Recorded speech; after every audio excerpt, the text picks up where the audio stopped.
Burung hantu terbang terbalik.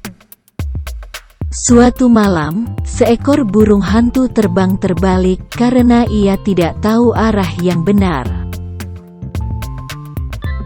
Ia bertanya pada burung lain, "Maaf, apakah kamu tahu arah yang benar?"